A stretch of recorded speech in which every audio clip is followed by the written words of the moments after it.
The House subcommittee has proposed a desperately needed next-generation 911 funding source of up to $10 billion from Spectrum auction proceeds. That story's coming up next on today's episode of Telecom News Bites, brought to you by 911 Inform, delivering next-generation 911 solutions for enterprise, compliance with Kerry's Law and the Ray Bombs Act today, and making every second count when it matters most. Visit them on the web at 911inform.com. Now here's your news bite for Monday, June 20th, 2022. Urgent Communications editor Donny Jackson reports that a House subcommittee has recommended the approval of a bipartisan amendment that will provide $10 billion to upgrade our nation's 911 centers to next-generation 911 technology, coming from proceeds of an FCC frequency spectrum auction. Members of the House Subcommittee on Communications and Technology voted in favor of amended H.R. 7624, known as the Spectrum Innovation Act. As always, approval from both the House and the Senate are needed for the legislation to be submitted to the President for enactment, so several hurdles still remain. Representative Frank Pallone, chairman of the House Energy and Commerce Committee, expressed his support for the amended language during the subcommittee's markup hearing. Pallone said, "Next Generation 911 will save lives by giving first responders the information that they need to respond to dangerous situations. We do have to fund this program so that all communities have access to these advanced networks." Under the amendment, the FCC and the National Telecommunications and Information Administration would have 2 years after the bills become law to identify 200 megahertz of current federal spectrum that the FCC would then auction as exclusive or shared used airwaves. The FCC would be required to conduct the auction within 7 years of enactment of the bill, and proceeds from the auction first would be used to pay for relocation costs for any Spectrum incumbent users, and then the next $3.4 billion allocated to fund the massive shortfall that exists in the FCC's Rip and Replace program. That critical program is designed to rid the U.S. commercial networks of any untrusted equipment, notably gear from China-based vendors Huawei and ZTE.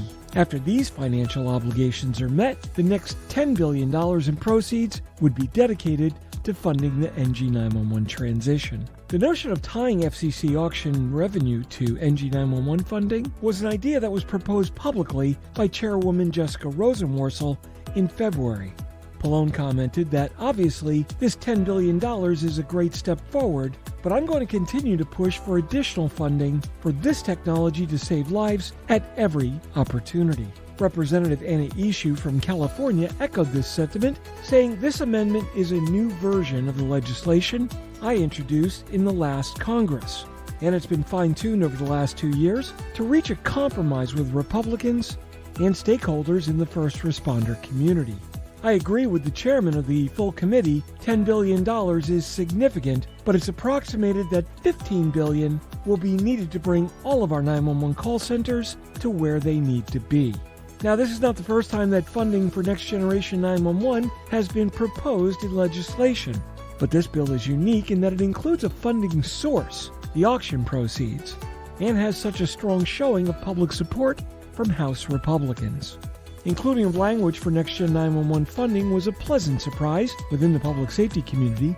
Indeed, in recent weeks, several public safety industry sources privately questioned whether NG911 funding would be considered seriously before the midterm elections. But a number of these same sources refused to discount the possibility, noting that the legislation that created FirstNet was passed with just weeks after many public safety advocates were told that the measure would not be part of that year's omnibus bill.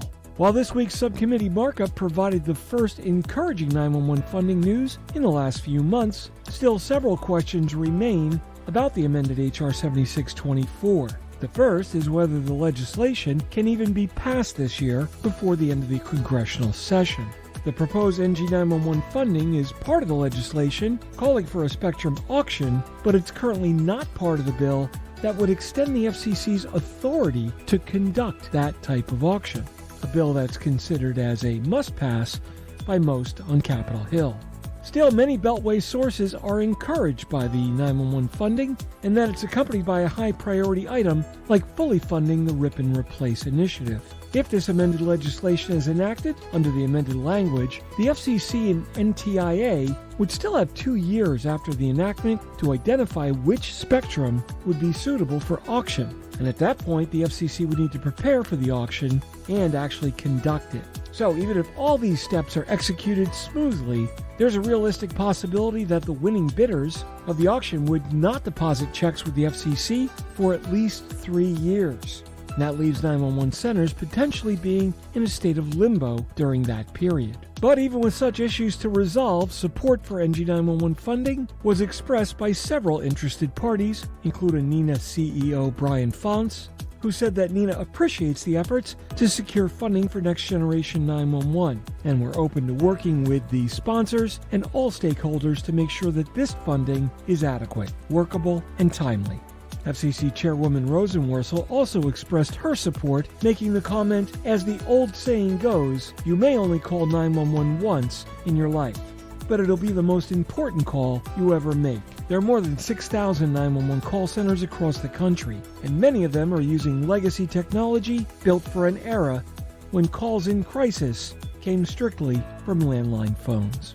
Also issuing a statement of support was the Industry Council for Emergency Response Technology, known as ICERT. George Kellerman, Executive Director of ICERT, said, "We appreciate the effort of the Energy and Commerce Subcommittee on Communications and Technology to provide funding for Next Generation 911. NG911 is critical to the safety and security of our citizens, communities, and country." ICERT looks forward to continuing to work with the subcommittee, the full committee, and all of Congress on advancing legislation that makes NG911 deployment a national priority so that all citizens have access to these critical life-saving technologies. That wraps up this episode of Telecom News Bites, sponsored by 911 Inform, delivering next-generation 911 solutions for Kerry's Law and the Ray-Bombs Act compliance today, and making every second count when it matters the most. Visit them on the web at 911inform.com. I'm Mark Fletcher, and I'm Vice President of Public Safety Solutions at 911 Inform. Follow me on Twitter at Fletch911. Check out all of my blogs and podcasts on Fletch.tv. And remember to like and subscribe to be notified when a new podcast is published. Telecom News Bites is published every Monday, Wednesday, and Friday, and is available on the podcast platforms such as Apple Podcasts, Spotify, and the iHeart Radio Network. Remember to like and subscribe and click that bell so you'll be notified whenever new content is published. Thanks so much for listening. We'll catch you next time. Stay safe and take care.